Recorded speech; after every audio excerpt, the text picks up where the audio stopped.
black people worked there. Apparently they owned a lot of stuff in town. They sound like a treat. We love an old money family filled with race. Dean found that Cyrus Dorian went missing in April of 1963 and it was never solved. And Sam mentions that the first thing that Mayor Todd did on buying the home of a bunch of white supremacists was to knock it down, which good move. But there's a lot of talk about the dates here. Sam says that the house came down on the 3rd of last month, and Dean confirms that with his whatever he's looking at. The victim before Cassie's father was killed on the 4th, so like the next day. I consulted with my notes and with Hell's Half Acre, the live journal timeline that I've mentioned a couple of times, and we agree that it's probably May 2006. So this puts those events on the 3rd and 4th of April, so around the same time that Sam and Dean were investigating the case in Asylum. That's the timeline we're working with here. Cassie's at home, sans Dean, which is unfortunate for her. Her lights start flickering, and she hears the truck outside, and then sees the lights from it. And the truck messes with her a bunch, but doesn't, like, run her over. It doesn't, like, drive through her house or anything. I was expecting it to. Me too. It's strange that it doesn't, honestly. Like, this truck doesn't seem to have, like, a one MO. Like, it's clearly killed people in multiple ways. Her response is to call Dean. She's very upset. Sam and Dean come over. Sam makes her some tea. Cassie said that she didn't see anyone driving the truck. It was just the truck. That freaking truck. It is time for Mama Robinson to start talking. All right. She says that Cyrus Dorian died more than 40 years ago, but Dean points out that he was never found, so there's no evidence he was dead. Mama Robinson spills all the tea here. She says that she was seeing both Martin and Cyrus, and it was 1963, so on top of the potential cheating happening, interracial couples weren't super accepted back then, and she broke up with Cyrus, and he found out about Martin, and he flew off the handle and went crazy. Black men started going missing, and it was a whole thing. Everyone kind of knew it was Cyrus. Because if being a racist wasn't bad enough, he's a violent racist. Yeah, he's a violent racist with, like, the ego of a man who feels that he's been wronged by a woman. The ego of a man who would buy that truck. Literally. Mama Robinson and Martin were gonna get married, but they decided they were gonna elope at the last minute. Someone didn't get the memo about that and set the church on fire anyways during a children's choir practice. They all died, which is horrible, honestly. Then Martin was nearly a victim. Cyrus had, like, grabbed him and was beating him. Martin got free and killed Cyrus. Dean then asked why Martin didn't call the cops, leaving Mrs. Robinson astonished by the stupidity of the question. Also surprised me a little bit that he asked this. And we've seen Dean pretty anti-cop in the previous episodes to this. I wonder if it's more that he thinks, like, he doesn't think about the race element because he's white, and B, he, like, assumes that most people don't have the same mistrust of cops that he does, so he assumes that most people would think to call the cops. Yeah, he would. And he's, like, just fact-finding. He would associate, like, trusting the cops with normalcy. Yeah, I guess that could be it. But anyway, it's a lot of white privilege to look at Mama and just ask that. Oh, just her reaction, just like the disgust. Like, what is wrong with you?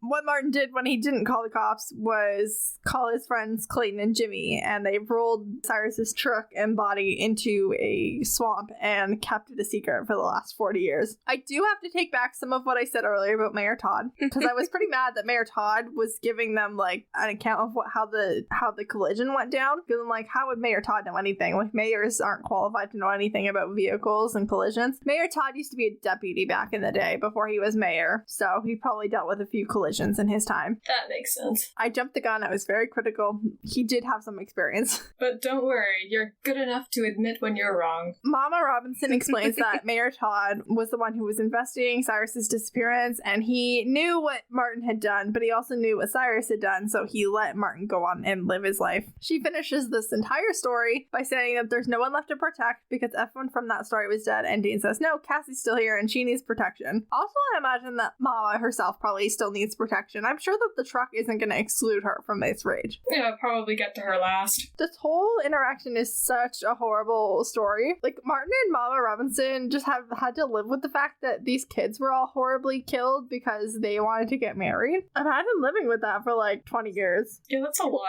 Like, and living with fear of that too. Like, just because Cyrus was dead, I'm sure there were a lot of other racists in the town that were equally unhappy with their relationship. Given the era, they had to like live and then have Cassie and raise their daughter in an environment where they knew that someone was willing to like burn down a church and kill a bunch of innocent people to try and get to them. Like, that's a horrible thing to have to live with and like constantly be afraid of. Yeah, fully. We then have a really weirdly placed scene, in my opinion. The boys are standing outside the house by the Impala, and Sam's like musing a lot about how he misses when his life was the most complicated things were school and exams, and he says he sometimes misses boring, and also, quote, conversations that didn't start with this killer truck. It's fine. It's a fine scene. I just feel like they're trying to jam some Sam thing in here midway through our second, like, really Dean-centric episode in a row. Jam some Sam. I didn't fit. Sam is the main character. Yeah. I wonder if this scene would have fit better somewhere else, because like I really like this scene. I really like the conversation that they have, but it is like a tone shift based on the fact that they've just heard this really horrific story, and then they're kind of like joking, bantering, and that's like feels almost a little like out of character for Sam. But yeah, and I just don't really care about Sam not being in school anymore. He hasn't been in school since the pilot. And he's kind of seems mostly over it in like that way. Well, I wouldn't say get rid of the scene. I'd just say put it in a different place. Like move it.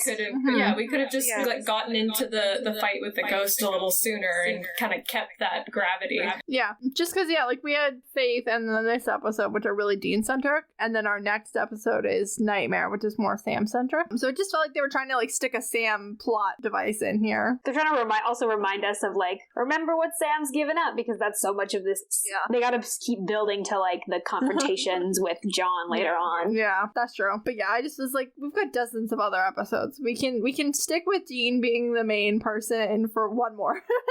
But Sam and Dean talk about the case a little bit, really driving home all of the details we've learned so far, just to be sure that the viewers are following along and we've put the pieces together.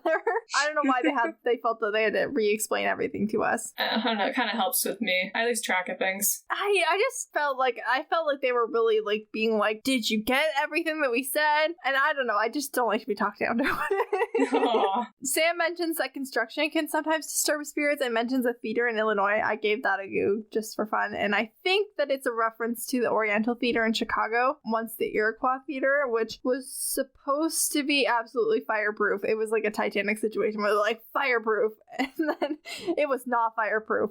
600 people died in a fire there. Oh no. Also, speaking of racism. And then they built the Oriental Theater on top of it. Speaking of racism, that name? Yeah, Iroquois Theater is not the best either. No. Neither of those names are great for theaters that were probably built, and run for white people. Used, for white people. Like, not great, guys. Not great. You could have done better. But apparently the Oriental Theater, which sits on top where the Iroquois Theater once sat, is super haunted. So let me know if you think it's a different theater in Illinois, or if you think it's that one, but I think it's that one. That checks out. Also, I love haunted stories, so send me your haunted theater stories. They agree they're gonna have to pull the body out of the swamp, and Cassie comes out and Dean's like, just stay in the house. And then he's like admonished for ordering her around, and he asks nicely and they kiss. It's a cute like reminder that Dean's the bottom in this relationship. To bring it back. And then Dean does the thing again. I talked about this when he did it in episode 3, but he did it again, and this time it's better because Cassie's better. Dean does this thing when he is kissing someone and Sam's just standing there trying not to stare at them, and then he goes, are you coming or what? Like, Sam's holding him up when he's the one who's been making out with a girl. It makes me really happy. I'm not sure why I like that so much, but Dean does it all the time, and I think it's hilarious. It's very Dean. It is. Cut to Sam and Dean, who have procured a tractor in the middle of the night somehow. One of them had to have gotten into the swamp to hook this tractor to this truck, but they both seem relatively dry, so that's a mystery. Is it in like their job description to be able to operate heavy and large machinery? Like, how do they know to just like operate this? I'm pretty sure John didn't teach them let me teach you how to do a backhoe. John taught them how to drive when Dean was like a little kid. Honestly, I think it would have been really funny if they just kind of referenced like how they got this knowledge. Like, hey, you remember that one case like when we were 14? There's an episode in season 2 where Dean just like casually hijacks a cement truck. So Obviously, they sort of know what they're doing with larger vehicles and machinery. Yeah.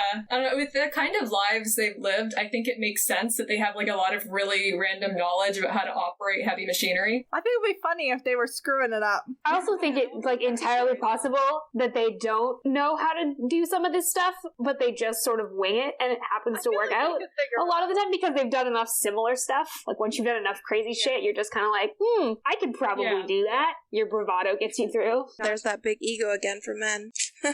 Anyway, we don't know who had to get into the swamp. I feel like that's also a weird thing that they left out, because usually we'd see like them like rock paper scissoring it or something, like maybe someone calling someone a chicken for time. Somebody jumped in that swamp. Dean's driving the tractor and Sam is supervising or spotting or whatever you'd like to call whatever it is that's happening here. Sam is pushing Dean to admit that he's still in love with Cassie, and Dean prompts him to get into business mode. The body's still in the truck, sort of preserved by the truck, which is super gross. Yay. They haul Cyrus out and they salt and burn the boats, and Sam says, think that'll do it, and then the ghost truck comes to life and Dean says, I guess not.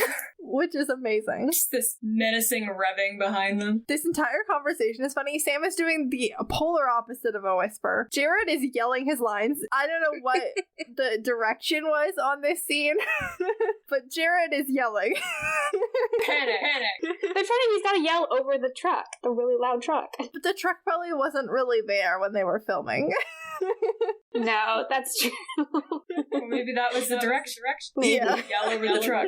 All they've really done is piss the ghost off by burning Cyrus's bones. Dean chucks one of the bags at Sam, tells him to figure out how to burn the truck, and then just like gets in baby and speeds away. As a distraction. I'm not sure what a better plan would have been, but this didn't seem like a great one. Yeah. Sam is frantically looking at a map. Sam calls Cassie for help or some sort of information, and then calls back to Dean, who is in a deadly game of bumper cars. Sam gives Dean really specific instructions on where to drive, and Dean's supposed to go exactly 7/10 of a mile, and I've never filmed anything before, but like, this is why I'm always so critical of Supernatural, because I've never filmed anything before, but I feel like if I'm gonna make a big deal that it has to be exactly 7/10 of a mile, I would either not show close-up screenshots of the odometer or speedometer, whatever it's called, or I would get the numbers correct. Yeah, lazy guys. So sloppy. It goes up 2.4 miles, which is 3 times as many, is what Sam said. They should have consulted. You know, numbers are hard. Numbers are hard. Like, either don't show a close-up or get it correctly. Like, those are your options. Because we're going to be analyzing the crap out of this in several years. Yeah. Dean stops where Sam tells him to, we're gonna say. And Sam tells Dean to stay exactly where he's at and let the truck come to him. The truck falls apart just before reaching Dean, leaving him and baby, thankfully, unharmed. Woo. He has a lot of faith in Sam in this moment. Yeah. I will say, for, like, the fact that Sam has not given him very much information other than just, like, wait. He really trusts Sam to have had a plan. Yeah. Dean is apparently sitting where the church that Cyrus burned down was, and Sam tells Dean that the ground was still hallowed ground, even though the church has already been burned down. The ground's still holy. Sam says consecrated. That sometimes evil spirits are destroyed when they cross over consecrated ground, and he thought maybe that would work. And Dean is super offended by the wording of maybe. Sam says the whole, like, Dean's like, what if you were wrong? And Sam's like, I hadn't considered it. That is my favorite Sam moment from this episode. Sam's like, I don't know, I didn't think I could have been wrong. But that is a lot of trust that this plan would work, because the Impala, for all of its good features, doesn't have seatbelts. It doesn't? It does not. It was manufactured in 1967, and I need to pay attention to the whole show now. Yeah, that was not standard back then. While Chevrolet Impala sedans were the first General Motor vehicles with airbags, that wasn't until 1973, which means the Impala doesn't have those either. It's a very unsafe car. Yeah, we're gonna be real familiar with that fact by the end of the show, but just, yeah, fun facts. No seatbelts, no airbags. He would have been 100% dead. Riding this car. If this had not worked, even if the ghost hadn't killed, he would have been 100% dead. This didn't work. Yeah. Ow. While we're talking about the car, can we mention Dean's driving skills in that last moment where he stepped on the brakes and turned the car? Yes. I know you would appreciate that, KJ. Yeah. It's weird that I would appreciate that, given I don't drive, but But just the fact that Dean was doing it. It's very good. Yes. Dean has some really great driving skills. He really does. I did want to talk about this, Sam line where he says, honestly, that thought hadn't occurred to me, because, that is a lot. Dean hangs up on Sam and, repeats the phrase mockingly and says he wants to kill Sam. I've seen a lot of people use this scene as an example of Sam being arrogant, and those people are not wrong. But I also like to reframe this and look at it a different way. Sam has had 0.3 seconds to formulate and execute a plan, or else Dean's going to die. High stakes for Sam, especially given that Dean's the only person that he has, and he just recently, within the last couple weeks, almost died. This is one episode after Faith. He's like, really have time to think about that. Yeah. Also, I would like to point out that Sam is a really smart kid in his early 20s.